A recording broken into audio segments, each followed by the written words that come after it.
In just a minute here.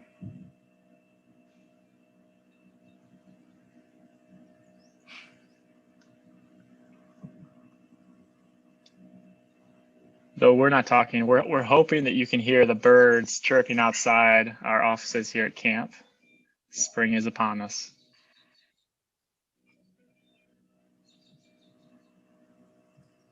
Okay.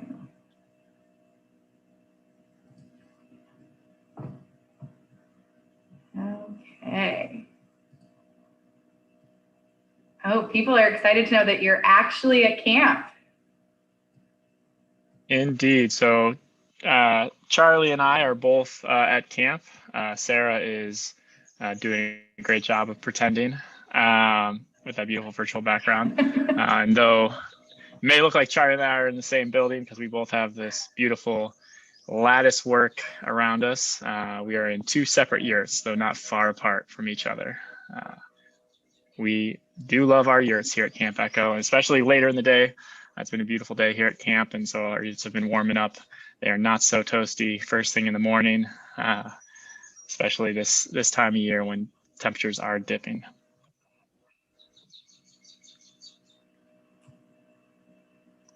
Awesome. Okay. Well, I think we can go ahead and get started here. Awesome, thank you. So we'll start with just some introductions real quick. And first of all, though I haven't been on a plane in a very, very long time, we do like to make sure we're in the right place and head in the right direction. So we are here for the Camp Echo on-site programs COVID info session. We do have another info session later this evening focused on our adventure trips.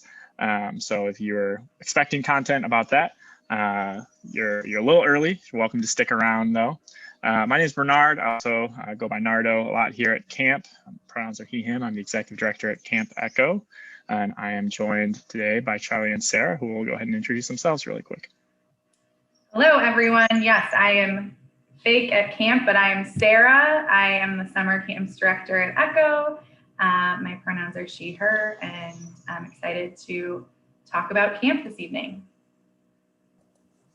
Hey everybody, my name is Charlie, he's he, him, and I am very excited to be back at camp and to be talking about camp with all of you as we're getting ready for the summer. I am the adventure trips coordinator at camp, so I do the trip stuff that Bernard was just talking about, and I'm going to be, actually won't be talking that much tonight. I'm going to be doing more kind of manning the Q&A and the questions and things like that, so yeah. And before we go to the next slide here, just a few, reminders about where we're at with camp. And we are so excited to be operating youth camp this summer. Our goal is to operate a program that maximizes our ability to meet our goals for campers and staff: safety, community, personal growth, and of course, fun. Safety, specifically physical safety and COVID safety, is the focus of our conversation tonight. And we know that right now we're taking a pretty cautious approach with things, and we know that some families are gonna feel that we could be less cautious, and some families might be anxious that we aren't being more cautious. And so we appreciate your understanding of the challenge ahead of us in terms of really making sure that we're creating an experience for everyone, and that though COVID safety is paramount for us, we aren't losing sight of the need for young people to build community with each other, to grow as young people, and to have a lot of fun this summer. And we're confident that with a lot of safety protocols in place, we can do that. And something you'll hear us say a lot this evening, it's maybe hard for us to believe going back a year that we'd still be in a state of evolution, but we know that things are evolving quickly. A lot of the guidance is evolving quickly around us, and we'll talk more about that. So we are still, while we have a lot figured out, we also are ready to adapt a little bit to certain things that may change yet. So with that, I'll turn it over to Sarah. Awesome. So we're going to get started with what it is that we're going to be talking about this evening. We're going to be talking about quite a bit, but kind of our things will include our non-pharmaceutical interventions that you can expect, like masks. We'll talk about what may change between now and your camper's arrival.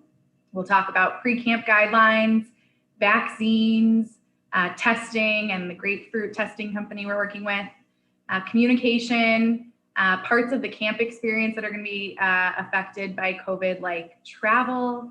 And we're going to do a lot of questions and answers. So thank you for folks that submitted things ahead of time in our Google form. You can continue to utilize that separately from tonight. But for tonight, if you're here live with us, please use the Q&A feature. Like Charlie said, he'll be monitoring that, and anything that we're sort of like answering in the moment or will be covered, we'll cover that in real time, but then we'll spend the end of the presentation answering any other questions. We are not talking about the programming specifically for traditional camper or teen programs. If you are interested in that, I encourage you to check out the info night recordings on our website about those programs. But those are all the things you can expect to happen within the next hour or so.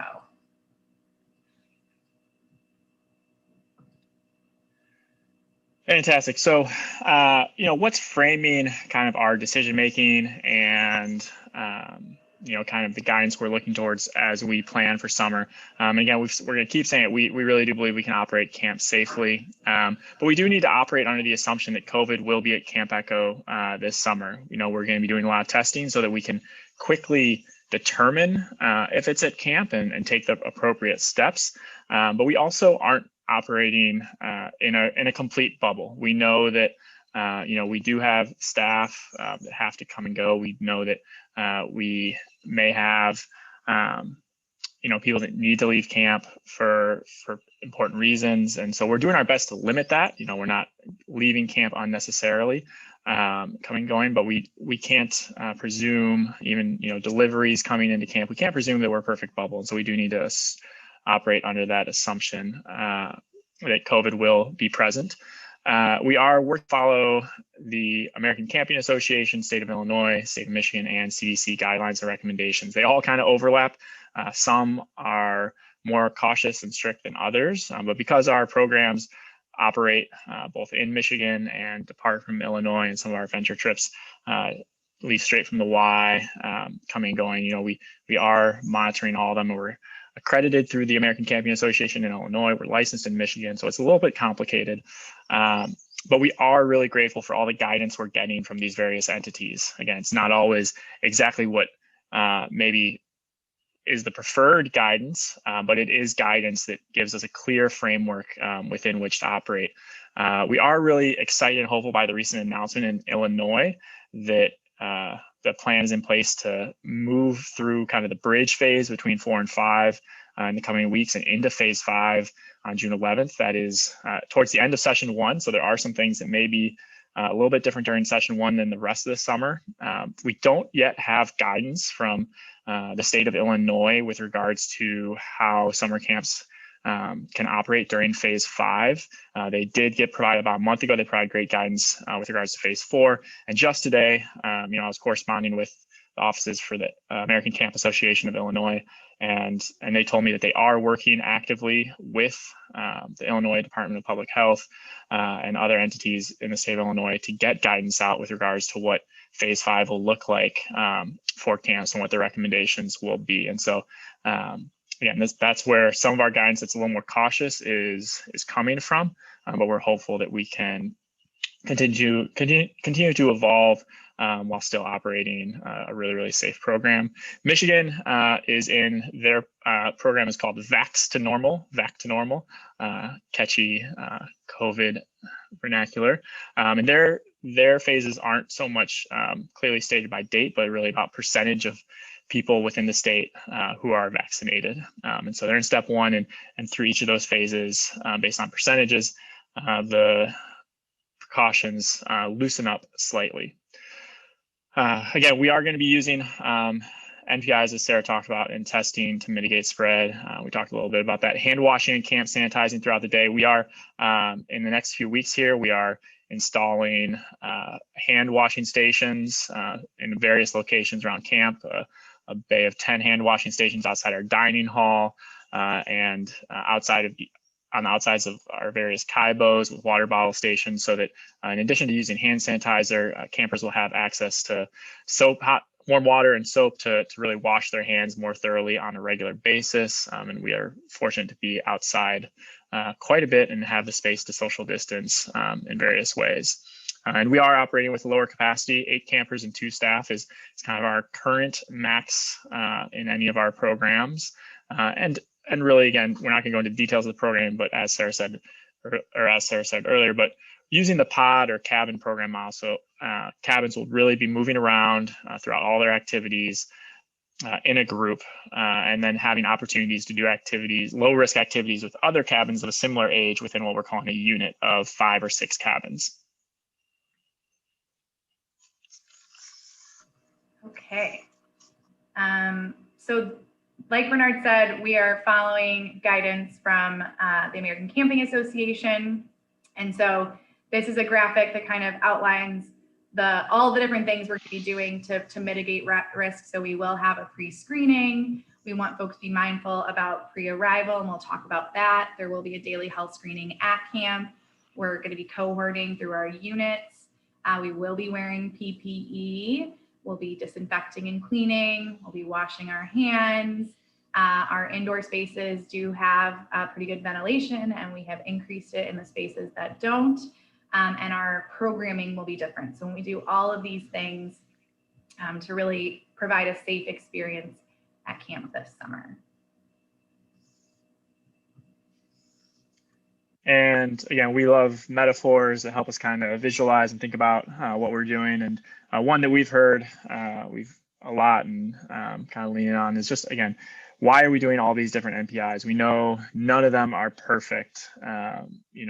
No one thing is perfect. People could poke holes, as this illustration shows, poke holes in why certain protocols aren't perfect. None of them are perfect, but the more layers we put on there, even as we poke holes in individual strategies, lining them all up, it's less likely that COVID would be able to spread through all of those different holes, all those different imperfections of various protocols that we're putting in place.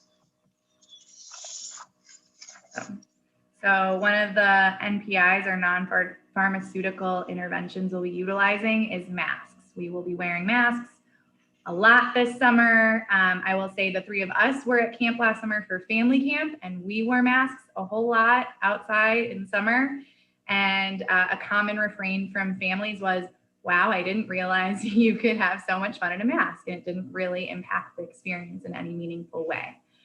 So the guidance for the state of Illinois is that we are wearing masks unless we are sleeping, eating, swimming, brushing our teeth, or showering. If we're not doing one of those 4 things, we will be wearing a mask.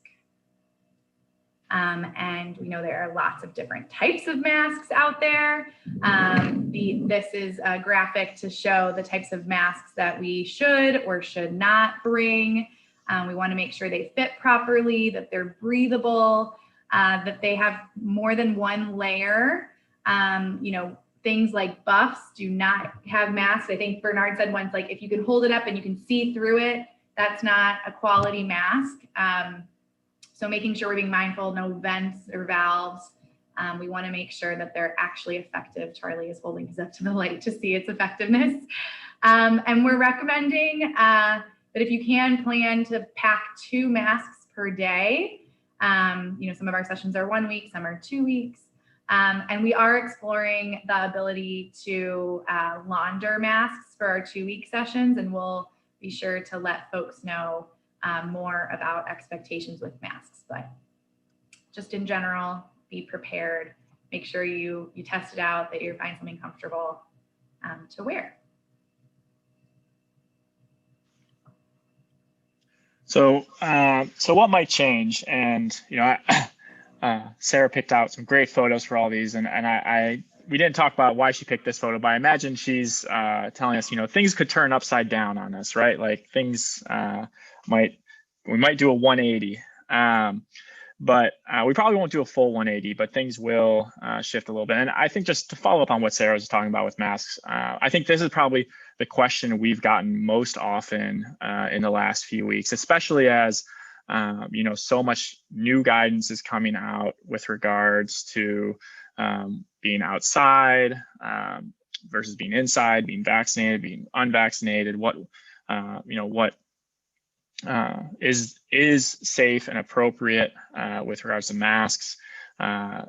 Dr. Fauci has been on talk shows talking specifically about camps. CDC has been putting out new content. There have been lots of articles kind of arguing various cases for masks. And as Sarah just said, we really are following the state of Illinois' guidance on that one. It's a little more strict than Michigan, and we're committed to kind of balancing those two recommendations and taking, generally speaking, the more cautious approach. We do know that kids will need breaks from masks, and I mean there will be times as counselors will be empowered to be aware of what's happening in their group and when the group needs to kind of take a break and make sure that they're having an unmasked break for a few moments outside of those times that Sarah outlined.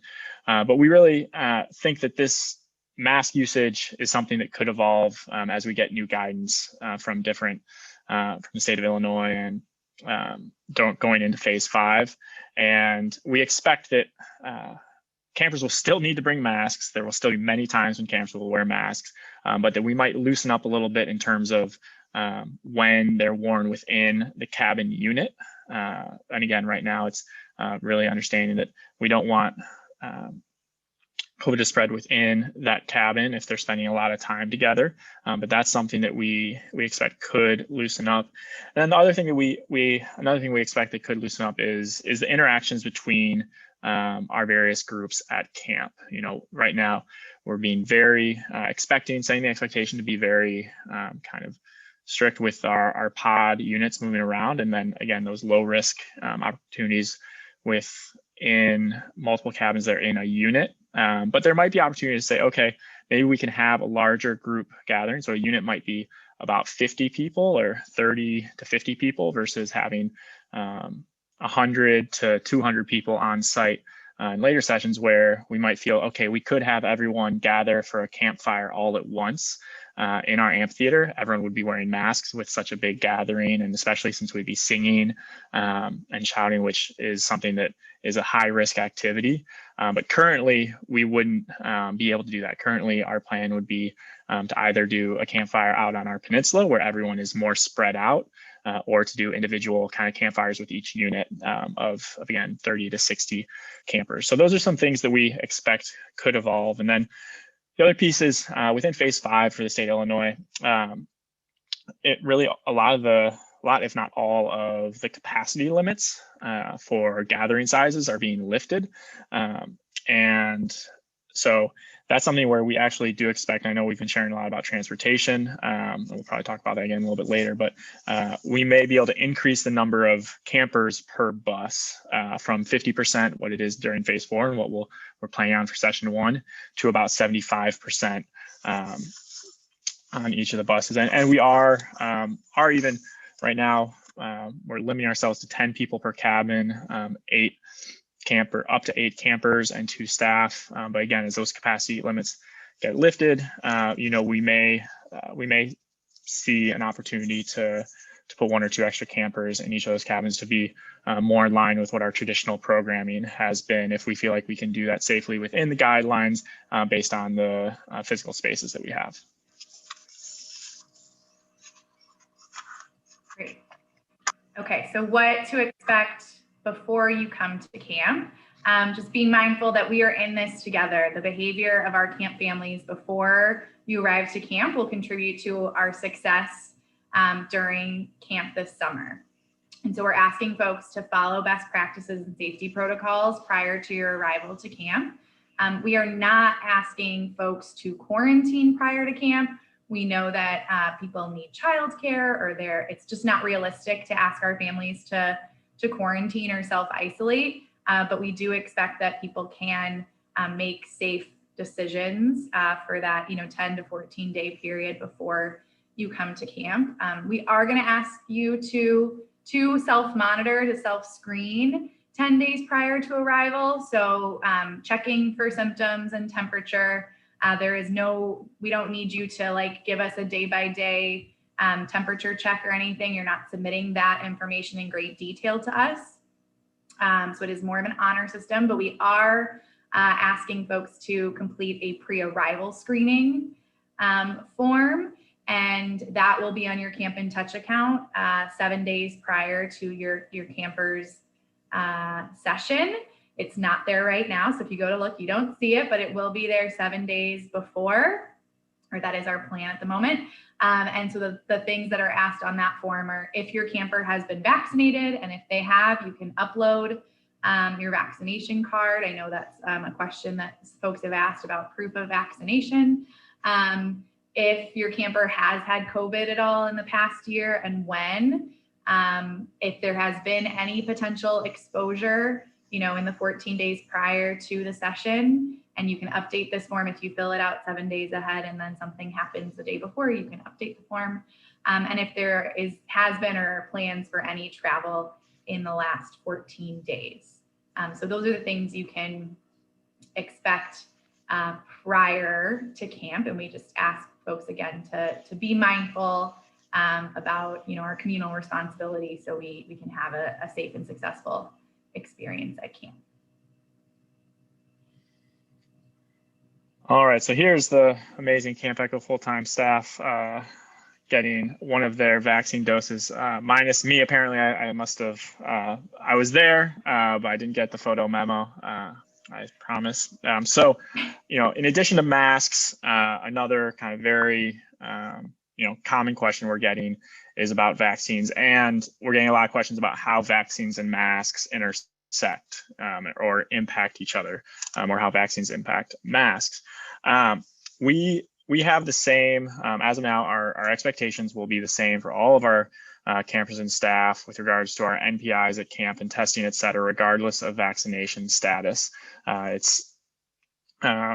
still operating under the understanding that people who are vaccinated still can contract COVID. It's very low risk, but it's still possible. And we're using these protocols to really protect our most vulnerable campers who don't have access to vaccines, either because they're not old enough or for other reasons that our campers might not have the opportunity to take a vaccine. And so we're not within one group going to say that some campers, because they're vaccinated, can do different things than others. I think the one piece that we're still kind of fine tuning with our medical team is, in the event that there's an exposure, which we'll talk about later, in the event that there's exposure within cabin, if someone were vaccinated, kind of how that could be and different. So the quarantine and isolating could be different for those campers. And so we really encourage our campers to get vaccinated if they can. We are strongly encouraging all of our staff. And as of our last survey of staff, over 90% of our staff were already vaccinated. So we're really excited about that. Yes. Awesome. And the other thing that vaccination intersection question has been about testing. And so you've been getting a lot of information from us about grapefruit. So we're really excited to partner with Grapefruit Testing this summer. They are working with many summer camps to facilitate COVID testing at zero cost to families, billing through health insurance, through the CARES Act. They're HIPAA compliant. And if folks don't have health insurance, it's still covered by the CARES Act. But that's why I have been emailing you relentlessly, asking you to complete the health history form with your health insurance information, because that's really critical. So no one is billed for these tests. But like Bernard said, regardless of vaccination status, everyone will be getting tested, staff and campers. And so this is, Grapefruit is their primarily infectious disease doctors. And this is sort of our testing philosophy, because camp is a congregate setting. And so the ways we are testing, we're using the PCR test, as that is the most effective and accurate. And it is self-administered, and it is not like the deep into the brain. Charlie and Bernard did it earlier this week, so they can probably better describe than I can, but it is not super invasive.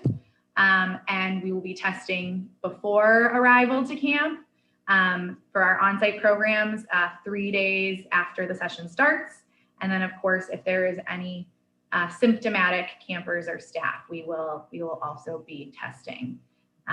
So again, if you have not yet submitted your health history form with your health insurance information, that's really important. We also ask for pictures of your health insurance card, which is just helpful at camp in the event of an emergency. But the information that we share with Grapefruit is what you literally type in. So please make sure you've done that. And the way it works is whether, at home or on site, each patient has a video call with a Grapefruit practitioner. They ask you a few questions. They give you instructions for how to self-administer the test.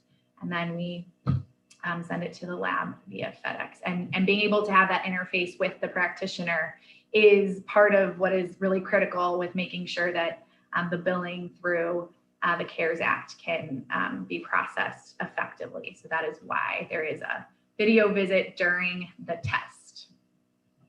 So that is Grapefruit as an overview.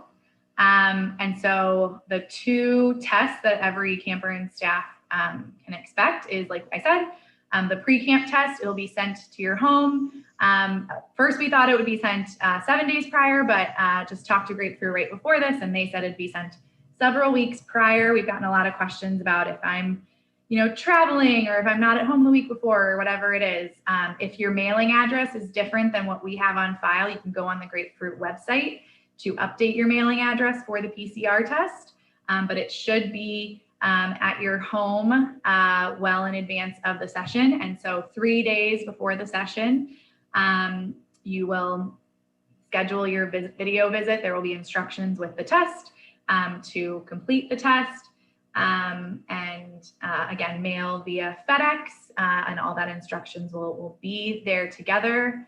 And we also have an option the Thursday before each session for folks to stop by the McGaw Y if you'd rather do this with an ECHO staff member. You'll still do the video visit. It'll be the exact same, but if for some reason, if you don't get the test to your house or you just need a little more support or whatever it may be, you'll be able to come to the Y to complete the pre-camp PCR test.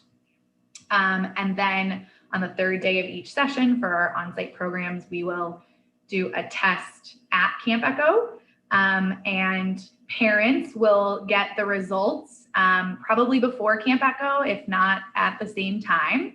But please keep in mind that if your camper is symptomatic, we will have already contacted you. So if a camper or staff member has a positive test on day 3 of a session, that means that they are likely asymptomatic. And we will communicate with folks when we get the results of those day 3 tests as well. So Bernard's going to tell you more about what happens if. Yeah, so I'll kind of walk through the different tests and elaborate a little bit on what Sarah just shared. So if someone were to test positive pre-camp, our expectation is that they will not be coming to camp. We will work with them to determine if it's early in the summer, if there's an opportunity for that camper to come later in the summer after they have been cleared by a doctor. But there won't be retesting to confirm anything like that. If that test is taken pre-arrival and it's a positive, we would not permit that individual to come to camp. If the positive test on the 3rd day, so that's the 3-day test that Sarah talked about, then again, any positive test at camp, that camper would be isolated. So we're setting aside some of our staff cabins for the entire season in case we need to isolate any campers. And so they'd be in a cabin by themselves and would need to be picked up within 24 hours by a parent or guardian. And we would be keeping an eye on that camper. They would not be left unsupervised. We would be checking in on them, making sure they're doing all right, have everything they need, but they would be isolated during that time. Now, as Sarah said, something that's different for us, usually when a camper is sick or not doing well at camp, we are the first people you hear from. In this case, working with Grapefruit, they told us that parents would find out before us, and honestly, that was kind of a little bit shocking to us. And as in the camping world, like, we want to be the ones to let you know that. And so we're trying to be really clear and proactive that if you haven't heard from us, again, as Sarah said, that means it's an asymptomatic case. And we really appreciate Grapefruit's kind of guidance on this with regards to what's most ethical from a medical standpoint, that the parents would find out first what the test results are for their child. So again, as soon as, if you were to get that result, you're welcome to contact us right away. We would probably be moments away from contacting you in that situation. And we do plan on sending out communications throughout the session. So after we get our test results, we'll send communications out to everyone, all our families at camp, of campers who are at camp, to let them know if there have been any positive cases at camp, if any of those positive cases involved a camper in your child's cabin or not. And so we don't, we don't want to leave that outstanding. We know there's the comfort in just knowing what's happening at camp, even if it doesn't impact your camper directly. And then the other scenario with testing is if someone were symptomatic. So if someone were to present symptoms while at camp, then we would do a telehealth visit with the medical team at Grapefruit, and to determine if a COVID test is necessary. We'll have extra PCR tests on site to take care of this. And if they determine, based on health and allergies and et cetera, if a COVID test is necessary, then we would do that COVID test right away. Again, it would be a PCR, and that camper would be in quarantine, so limited interaction with others up until we got those results. And if they were to test positive, they would shift into isolation. And again, in this scenario, parents would have already heard from us, because as soon as we determined that there were symptoms and that a test was necessary, we would communicate that directly with parents if it's outside of our normally scheduled 3-day test. And again, we would, if we had a positive case outside that 3-day test, we would again communicate with the entire camp community without disclosing the identity of the campers. We'll never disclose the identity of the campers who test positive, but we will communicate that there has been a positive case. Now, if there is a positive case while someone is at camp, then the next question is, what about the other campers in that cabin? And so in the case of the 3-day test, when all of the campers have just taken a PCR test, so on the 3rd day, everyone takes PCR tests and we get the results back in about 24 to 36 hours. So we'll be taking our tests in the morning on the 3rd day, so we can get those results the next day. And so we get those results, and one of the campers were to test positive. The rest of the cabin, based on, again, guidance from Grapefruit, would go into kind of quarantine as a group, which is to say they'd still be able to participate in activities, but they wouldn't be participating in any activities with other units or cabins and other units. They would be kind of in a heightened state of pod movement. And we recognize that some parents might be want to come and pick their child up if they've been in that cabin, if they have concerns. But we would not send that whole cabin home at that point. If the positive case were later in the session, again, if someone were symptomatic, and so say in a 2-week session on day 7, camper's not feeling well, they're symptomatic, we take the PCR and they test positive. In this situation, and again, I'm kind of a broken record here, we would be consulting with Grapefruit. They are a medical team, and have a team of doctors who are experts in this work.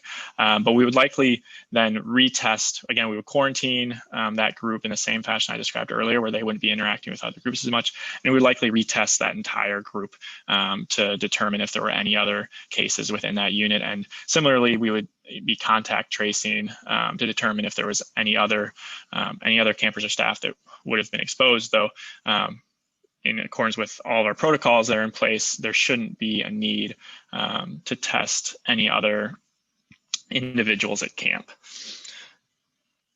I think, Sarah, did I miss anything in there? I know I spoke for a while there. I'm sure there's some questions and we'll do our best to answer those later, but did I miss anything in that, Sarah? That sounded like a great what happens if someone is sick with something other than COVID? Yeah, so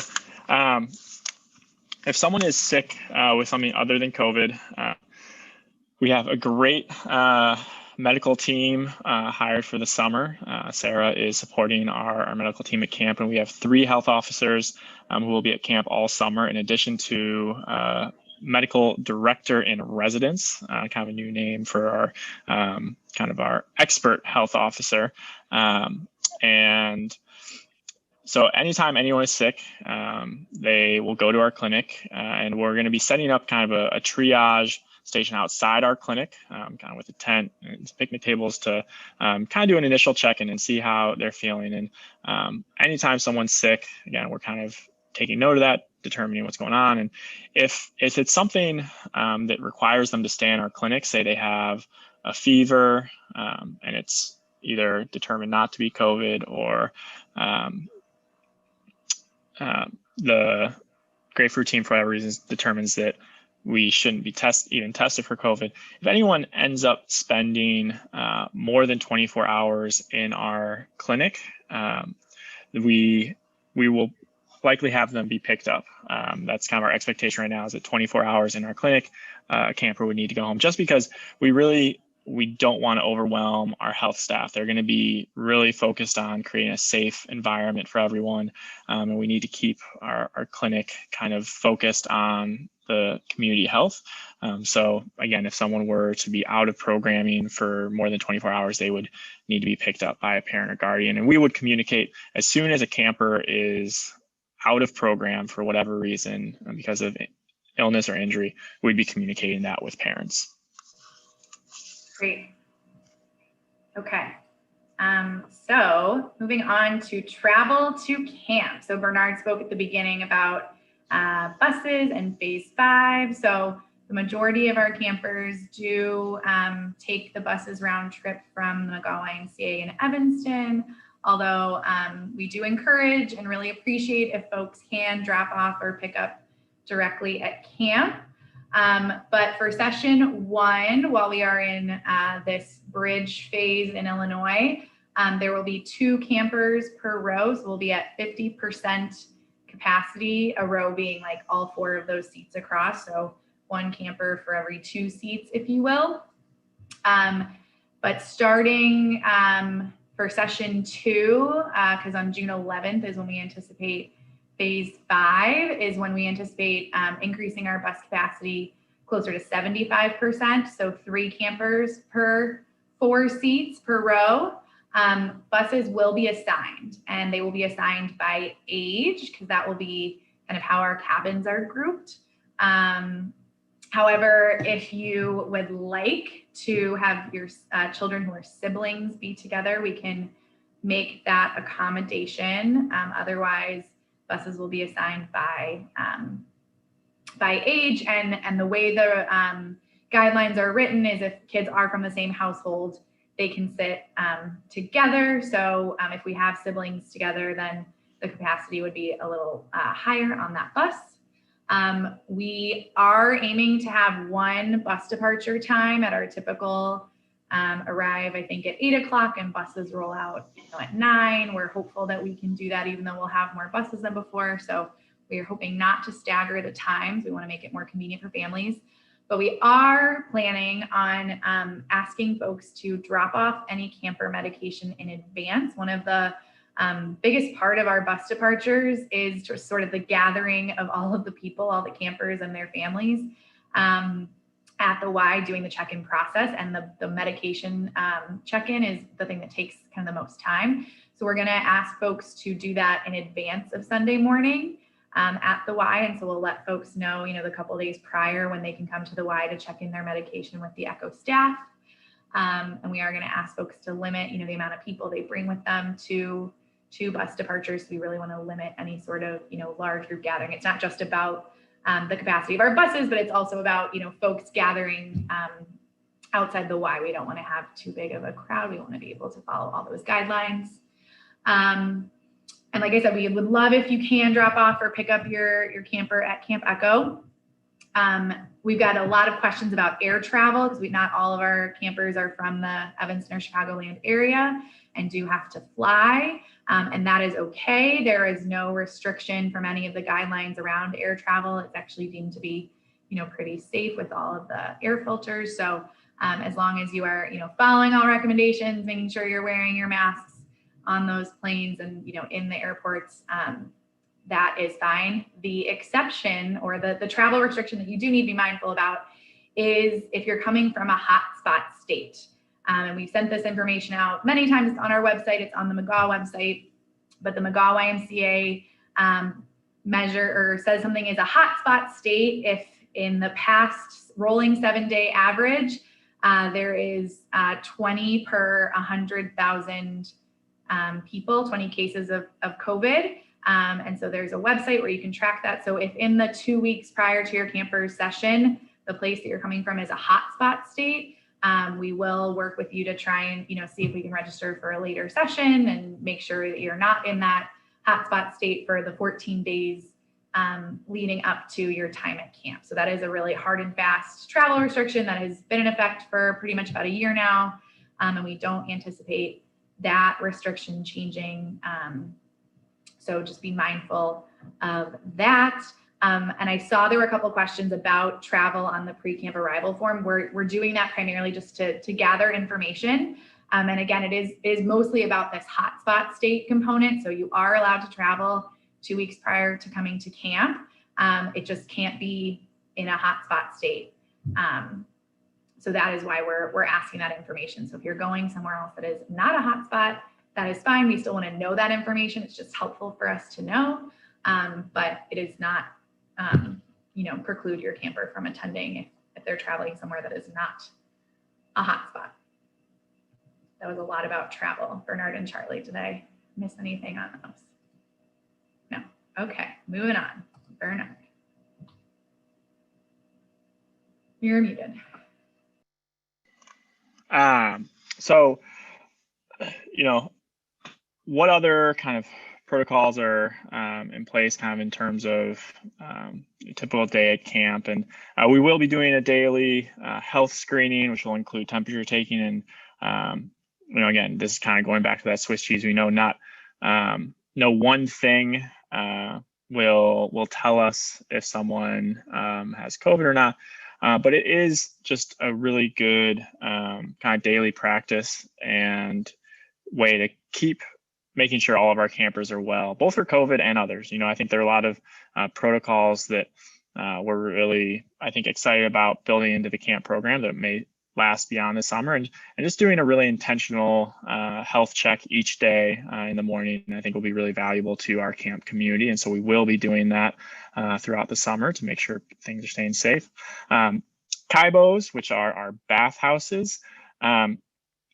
Last year when we did family camp, we assigned people to a specific bathhouse for the session, and we're not doing that this summer. We're going to allow people to use the Kaibo that it's most convenient for them throughout the day when they're just going to the bathroom, because during those times they will be masked, and because anytime we're in an indoor space, we'll be masked. And the times where we're going to be a little more intentional about Kaibo usage is during shower times and when we're brushing our teeth, because those are times when we would be unmasked.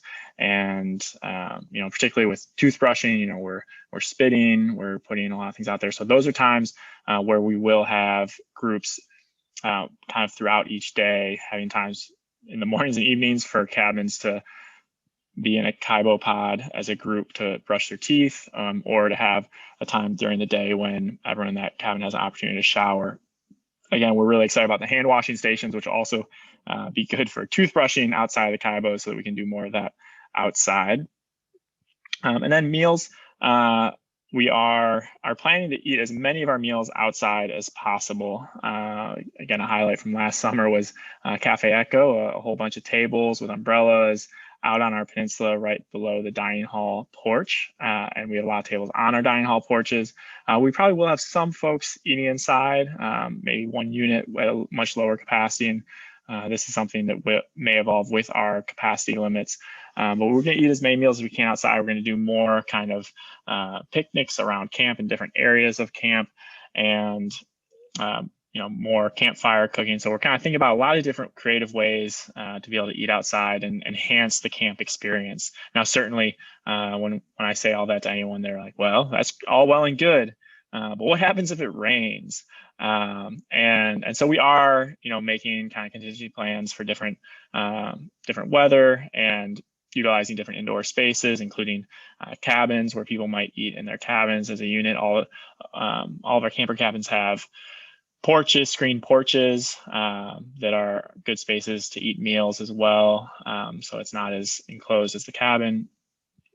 So we are planning on being creative with meals and adapting. And admittedly, this is something where we are sure to learn some things that are really successful and work really well, and some things that we'll need to kind of adjust as the summer goes on.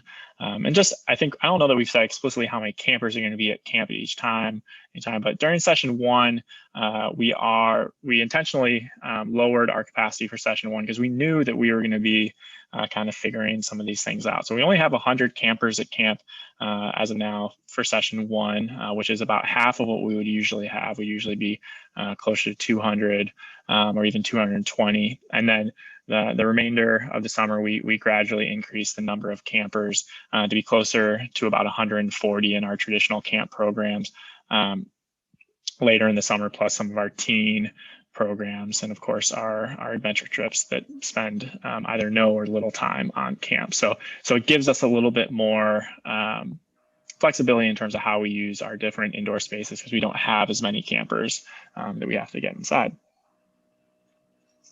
Awesome. We're almost to the Q&A.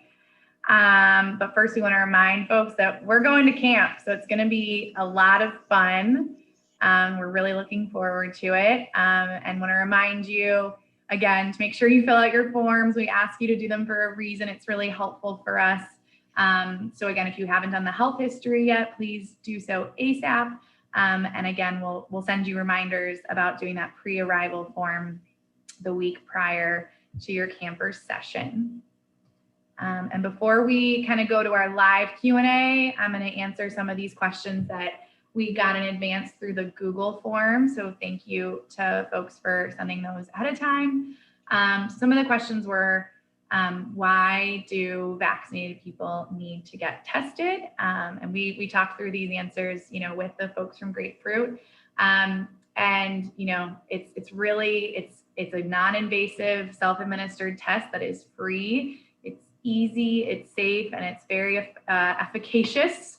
And it doesn't hurt you. So it's really our collective responsibility. Testing, like we showed at the beginning with those, Swiss cheese, it's just one of the many things we're doing to ensure the safety of our community. And also it keeps the process equitable for all. We've gotten a lot of questions about, if my camper is vaccinated, then does that mean they don't have to wear a mask or get tested or do so many things, right?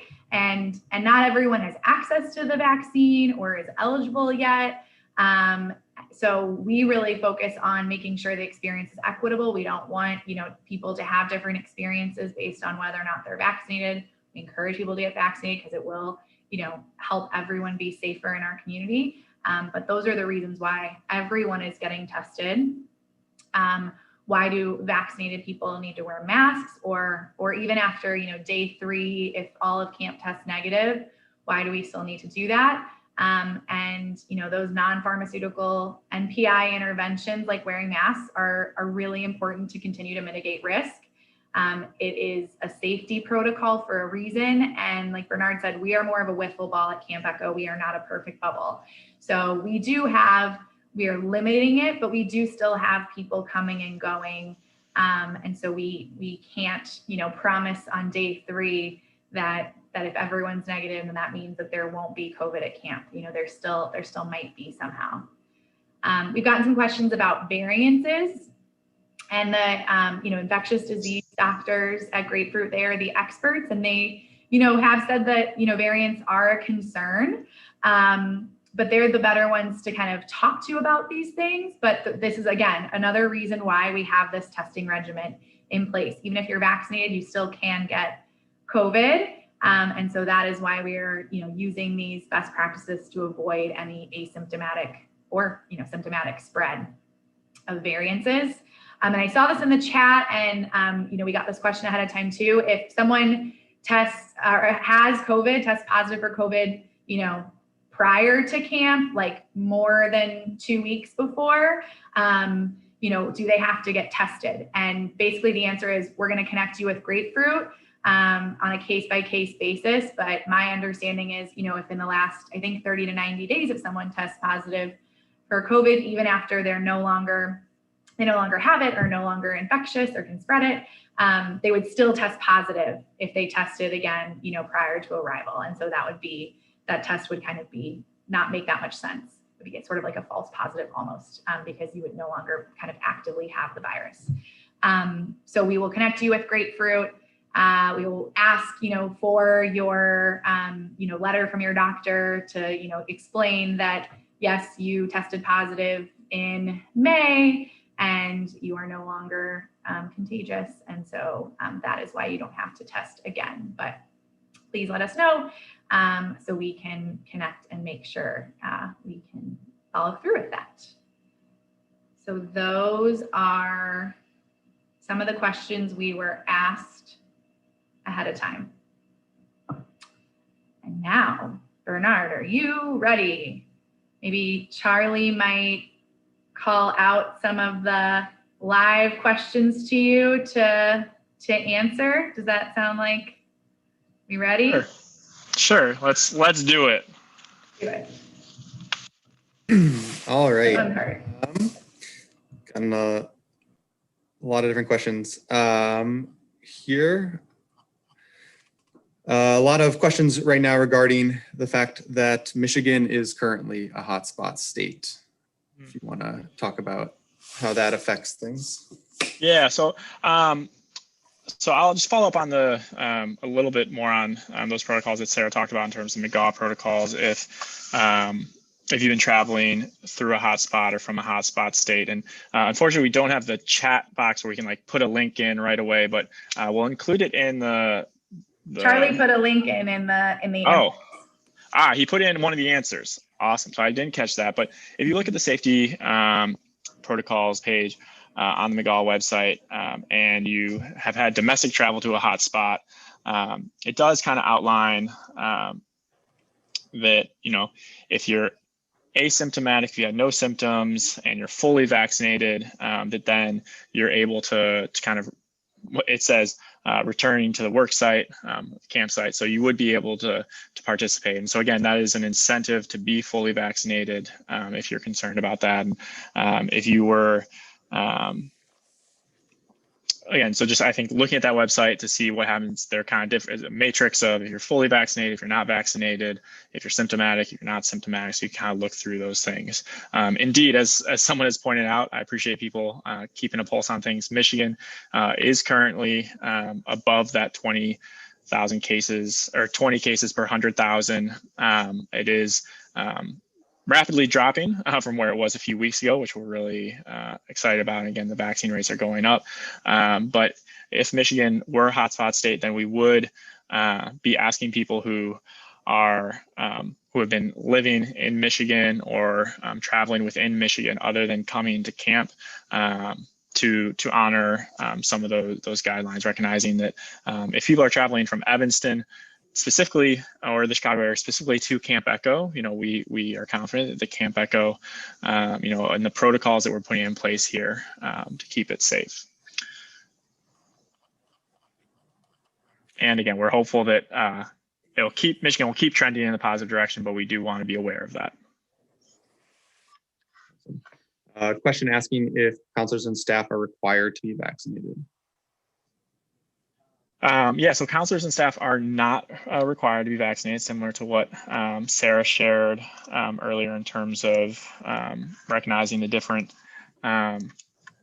situations that people have, and it varies state by state. Some states aren't even allowed to employers aren't even allowed to ask their staff if they've been vaccinated. We did send a survey out recently to our staff to kind of find out the status. It was an optional survey, but of those that responded, we had a really strong response rate.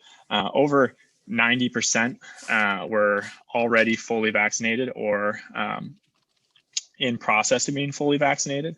And again, there's some unique circumstances, I think, that prevent people from being vaccinated.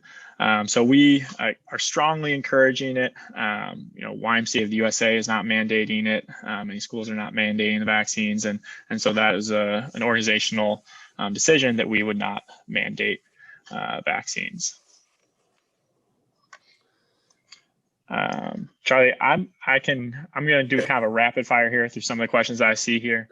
Can we elaborate a little bit more on the indoor ventilation? So the indoor ventilation, all of our cabins have windows on all sides. We got front windows, side windows, rear windows, and doors out onto our screen porch. And then we have a pretty high powered exhaust fan, so attic ceiling fan in the center of the cabin that pulls air when those windows are open, which we'll keep open, pulls air through the window screens and then up through into the attic and exhausts it out the ends of the ceiling space. So the air is continuously getting pulled through away from the outside, the edges of the cabin where the bunk beds are, into the middle and up and out.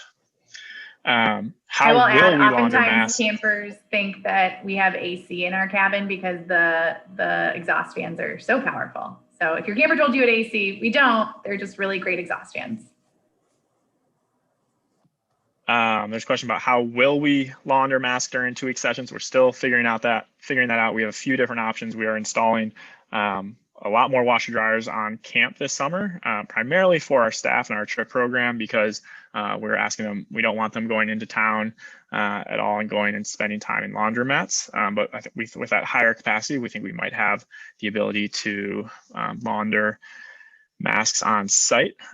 Someone heard us say that there were going to be some procedures that might be different from session 1, and can we be specific about that? So everything that we described today is what will be the case during session 1. What is unique is that about the rest of the summer is that with Illinois going to phase 5, planning to go to phase 5 on June 11th, which is the end of session 1, there may be some changes to some of those masking protocols and large group gathering protocols that could be implemented. Let's see here. I see if camper gets a sprain or a broken bone, does that count as something that a camper gets sent home for? Again, this is a question of whether they're able to continue to participate in programs. If they get a broken finger and need to, get it checked on, each day, but they're mostly out and about with the group, that is no problem. Keep on participating in camp or a sprain like that. If it was something where it required that they stay in our clinic for several days to kind of recover before rejoining camp activities, then that would be something that we would need to send someone home for. I see a question that is actually a great idea that we have not talked about yet, and so we'll have to get back to you on, but I see a question about if we drive our own kids and could possibly fit other campers in our car with masks, is it possible to drop their bags off at the YMCA to have the bus take their bags so everyone can fit in the car? That's a great question. That's something our team will discuss and respond to. Honestly, we had not gotten to that level of detail, and we appreciate your thoughtfulness on that. Will we still have overnights? Yes, we are planning on having overnights of some sort. We're trying to figure out how we can do that safely. Current guidelines do not permit multiple people to be in a tent together, so we wouldn't necessarily be able to have tent overnights, but we could possibly have overnights for some of our older campers where they were sleeping in hammocks or under tarp shelters if the weather was good. So still exploring that, but very much want to have overnights this summer. Again, I'm trying to rapid fire here because we're almost out of time, but in terms of the number of things that could change, i.e. restrictions could be loosened, how soon will that be determined and announced before a session? So we definitely don't want to be making changes, session to session.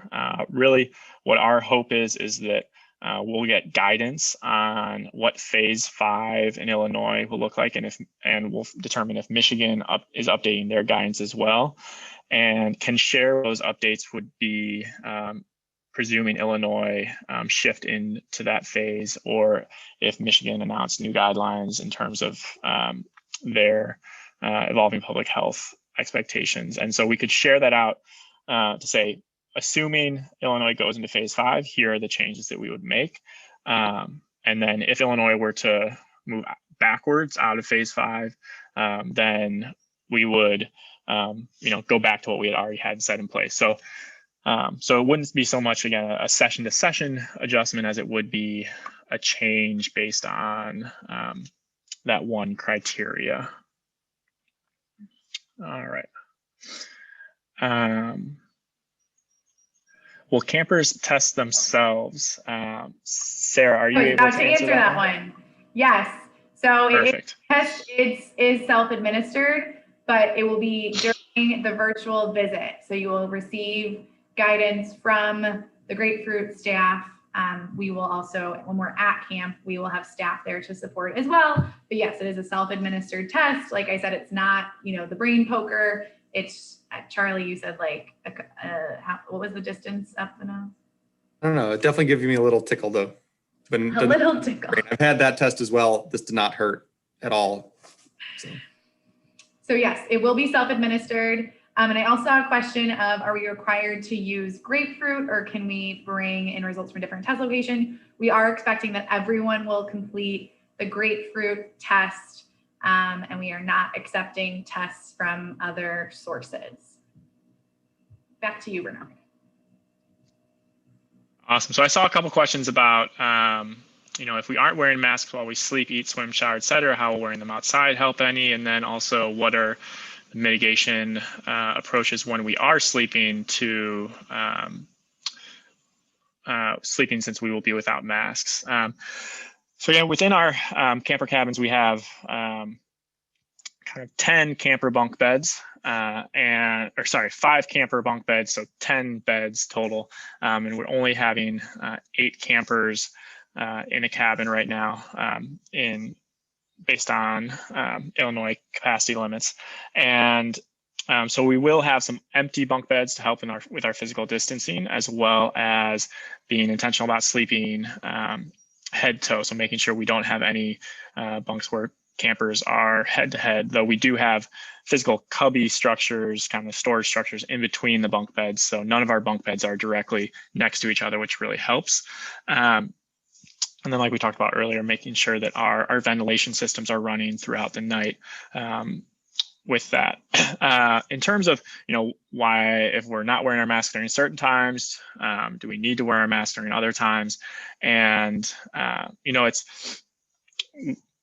there are times where it's not safe to wear masks. And so again, when we're swimming, it's not safe to swim with a mask. It's not safe to be sleeping all night in a mask. Those things are hard. And so those aren't, we're not saying that it is safer during those times, though we can, again, in our bunks, we're being physically distant, but those are just times where we aren't, but wearing masks.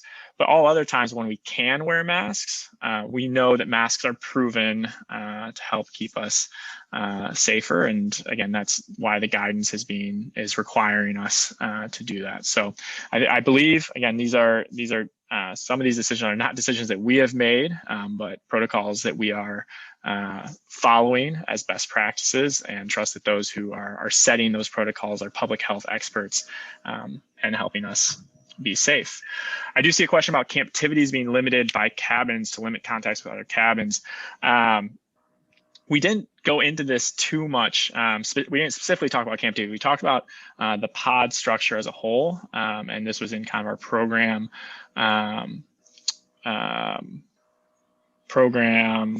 info nights, sorry. But we aren't going to have camptivities at camp this summer. So cabins are really going to be doing all their activities as a group, and sometimes doing activities with other groups within their unit. So other cabins that are similar age. So we won't have any activities where in the past camptivities, you could have campers from 10 different cabins all participating in an activity together. But we are avoiding kind of that cross cabin contact. I can All answer, right. will there be a way to distinguish between being symptomatic and campers who are congested or have a headache due to allergies? Yes, and that is part of why we're always consulting with the doctors at Grapefruit. But if your camper has explainable symptoms, I know Michigan allergies are very consistent for me, and it's determined, Charlie too, right? It's determined that, the test is not necessary because it's an explainable symptom. That is fine. So yes, we all know that, there are explainable symptoms that happen to overlap with COVID symptoms, but we will still consult with the staff at Grapefruit. I'm also going to stop the share, so please don't be alarmed when our faces get larger, but we'll still answer questions. Awesome. Yeah, and so just, we've been saying Grapefruit so many times. I did see a question that someone just wanted confirmation Grapefruit will be available to all families free of charge, regardless of type of health insurance, if any, and that is correct. Yeah. We have been assured by Grapefruit that at no point will camper families be charged. And in fact, we are not, as a camp, being charged either. They are being very diligent and thorough with collecting health insurance information and doing these procedures with the utmost, again, medical protocols so that they can, cover all of this through insurance and use some of that and CARES Act funding to cover those who are uninsured.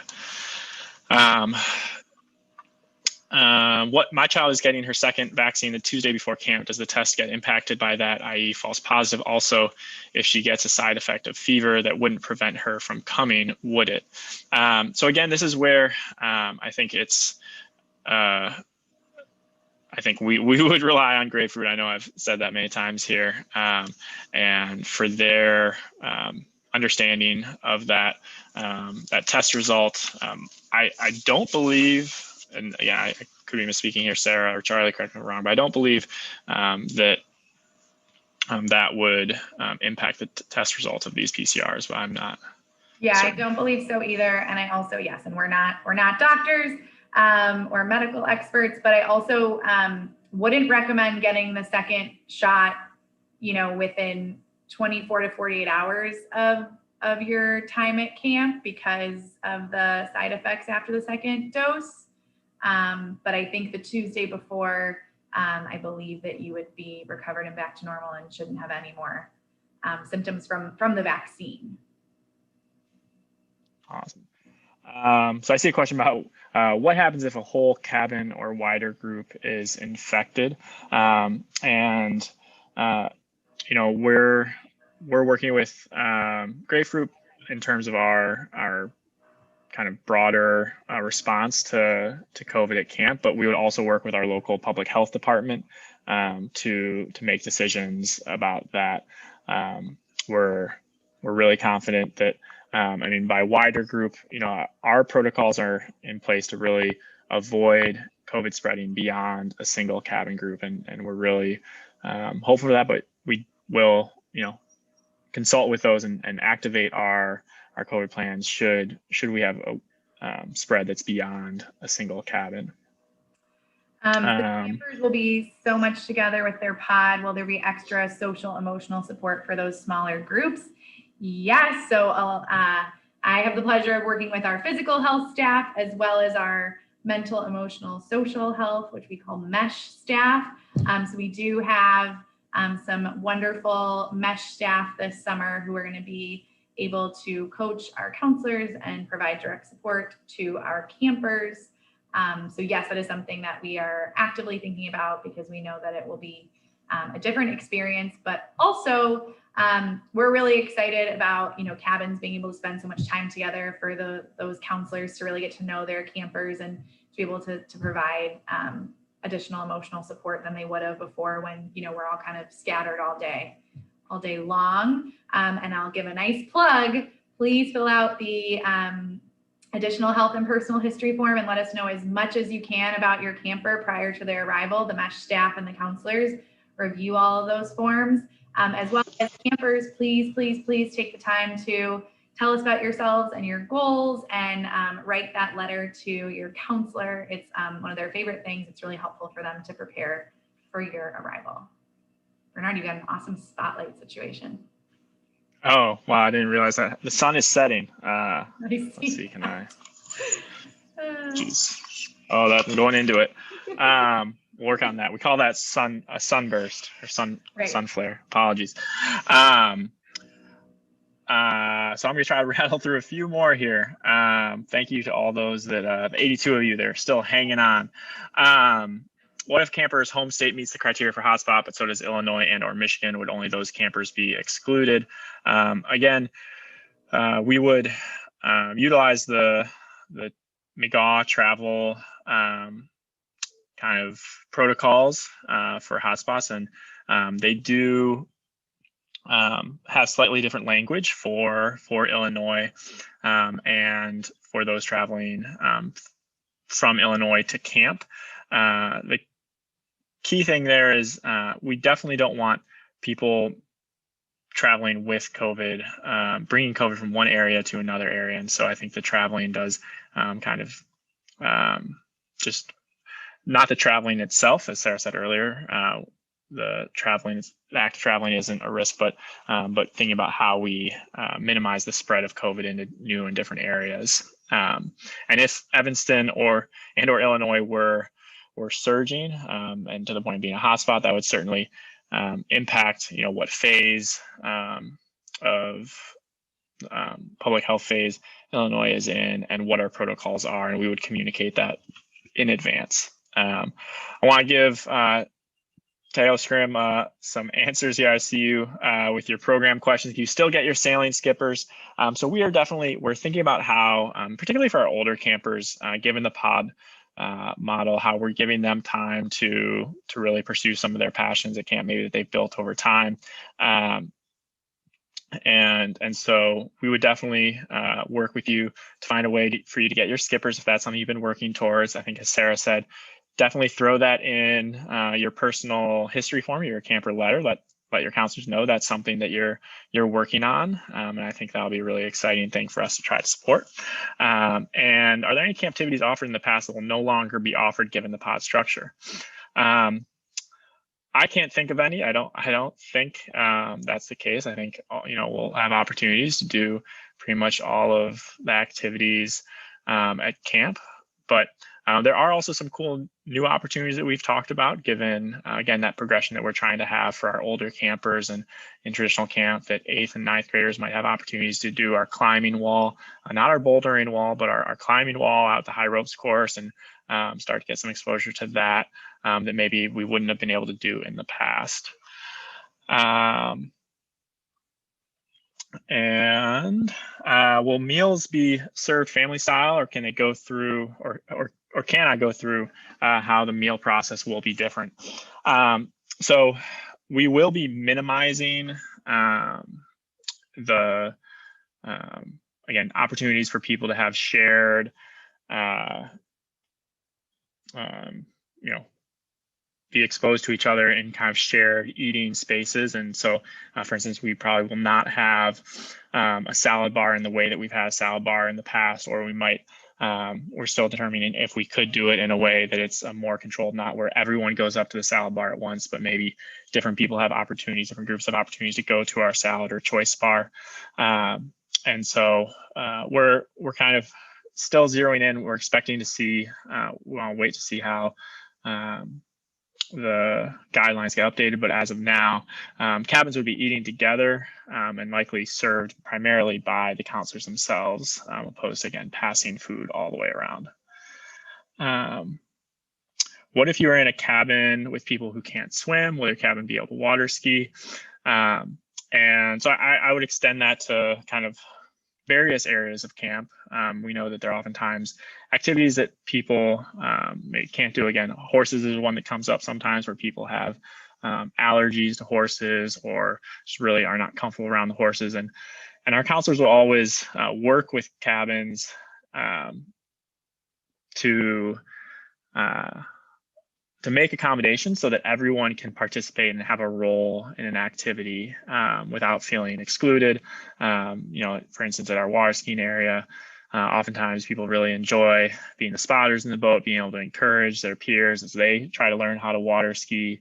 And so that would be certainly an opportunity, or participate in other kind of games and fun things on land while other folks in the group are water skiing, or possibly divide the group up a little bit to kind of be able to rotate through that activity while there are other things going on nearby. So we're definitely thinking about it, and I think that's another great example of how this summer is going to challenge us to think more creatively about how we all are able to participate in different activities. Wow, I think that's 50 questions answered so far. We got one left here. What will be the sleeping situations for the Rangers program? So the Rangers program is out at Birches, our Birches site, which is platform tents, canvas tents. And we're still kind of finalizing how many people we could have in a tent. We'll be communicating that to the parents and campers in those programs. I know I said earlier that we weren't permitted to have multiple people in a tent, and I should have clarified there that I was talking about backpacking tents or kind of lightweight camping tents where you sleep on the ground. Our canvas tents at Birches are a little bit different in that they are they're much larger, and they actually have physical beds in them, and so we're still kind of finalizing. We need to do some layout on there, whether we would need to have only 2 people or if we fit 3 people in those tents, and we'll be communicating that with our families. And I will share, though it wasn't a question, and we shared it in the program info sessions earlier, but we're excited that at Outpost this year, our Outpost area where we have our Voyagers program, we are in the process of installing yurts similar to what Charlie and I are in, which will be really exciting and more spacious for our Outpost participants. Well, Charlie I'm going to give this last one to Sarah here. Separate yurts. Yes. Okay. Yeah. Will the test kits for session 1 be expected to be received from Grapefruit in the next week or so? Because session 1 is just over 3 weeks away. Can you believe session 1 is so soon? I don't know is the answer to your question, and we will let you know when we do. Originally, I was under the impression that the test would arrive a week before, and then we received a lot of questions asking if folks could have them before, if they have travel plans or whatever and won't be at home the week prior. And they told us they'll be shipped out several weeks before. So I'm not sure. I'm gonna check in with Grapefruit again, and we'll let you know when we know, but we've already sent all of our campers information last week to Grapefruit, and the tests can be shipped very quickly. So stay tuned. Look at all those questions. Wow, no more open questions. Usually we would stick around and say, hey, we'll hang out and answer questions forever, but we do have another info session in 13 minutes focused on our Adventure Trips program. So just want to give a huge thanks to you all. Really appreciate it. And yes, we will see some of you in 13 minutes. Hope you can get some water, stay hydrated, eat a snack. And again, we really thank you. Let us know if you have other questions come up. And yes, thank you for helping us have a safe summer. Continue to send your questions through that Google form. That's a really helpful way for us to see what all your questions are. And I also want to highlight a comment I saw that I think is really helpful, is that it's like when we send our kids 40 feet up in the air on the high ropes course. It's a controlled, high-risk activity. Appreciate your thorough approach to managing risk. Thank you, Tommy Hodgman. We really appreciate your trust. We don't take it for granted. We appreciate you taking the time to listen to this presentation, to ask your questions. Your campers' safety is our absolute priority, and we're also still going to be able to have a lot of fun this summer. So thank you for reading our countless emails, filling out our forms, and helping us, have a really safe experience at camp this summer. It really is a collective effort, and we can't do it without you all as well. All right. Thanks much. Bye-bye. Have a good night.